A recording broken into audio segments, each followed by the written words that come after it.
विजयनगर के पड़ोसी मुसलमान राज्यों के पास बड़ी मजबूत सेनाएं थीं। राजा कृष्णदेव राय चाहते थे कि विजयनगर की घुड़सवार फौज भी मजबूत हो, ताकि हमला होने पर दुश्मनों का सामना कुशलता से किया जा सके। उन्होंने बहुत से अरबी घोड़े खरीदने का विचार किया। मंत्रियों ने सलाह दी कि घोड़ों को पालने का एक आसान तरीका ये है कि शांति के समय ये घोड़े नागरिकों को रखने के लिए दिए जाएं, और जब युद्ध हो तो उन्हें इकट्ठा कर लिया जाए। राजा को ये सलाह पसंद आ गई। उन्होंने 1,000 बढ़िया अरबी घोड़े खरीदे और नागरिकों को बांट दिए। हर घोड़े के साथ घास, चने और दवाइयों के लिए खर्चा आदि दिया जाना भी तय हुआ।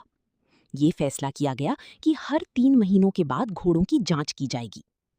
तेनालीराम ने एक घोड़ा मांगा तो उसको भी एक घोड़ा मिल गया। तेनालीराम घोड़े को मिलने वाला सारा खर्च हजम कर जाता।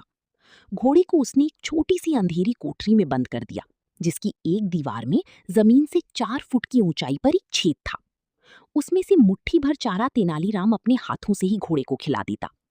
भूखा घोड़ा उसके हाथ में मुंह मारकर पल भर में चारा चट कर जाता। 3 महीने बीतने पर सभी से कहा गया कि वे अपने घोड़ों की जांच करवाएं।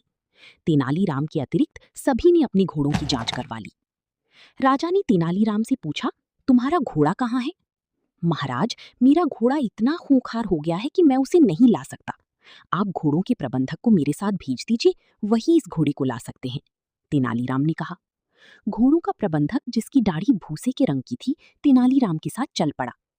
कोठरी के पास पहुंचकर तेनालीराम बोला, प्रबंधक, आप स्वयं देख लीजिए कि ये घोड़ा कितना खूंखार है, इसीलिए मैंने इसे कोठरी में बंद कर रखा है। कायर कहीं के, तुम क्या जानो घोड़े कैसे काबू में किए जाते हैं? ये तो हम सैनिकों का काम है, कहकर प्रबंधक ने दीवार की छेद में से झांकने की कोशिश की। सबसे पहले उसकी दाढ़ी छेद में पहुंची। इधर भूखे घोड़ी ने समझा कि उसका चारा आ गया और उसने झपट कर दाढ़ी मुंह में ले ली।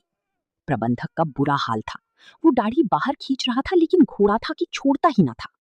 प्रबंधक दर्द के मारे जोर से चिल्लाया। बात राजा तक जा पहुंची। वो अपने कर्मचारियों के साथ दौड़ी दौड़ी वहां पहुंचे। तभी कर्मचारी ने कैंची से प्रबंधक की दाढ़ी काटकर जान छुड़ाई।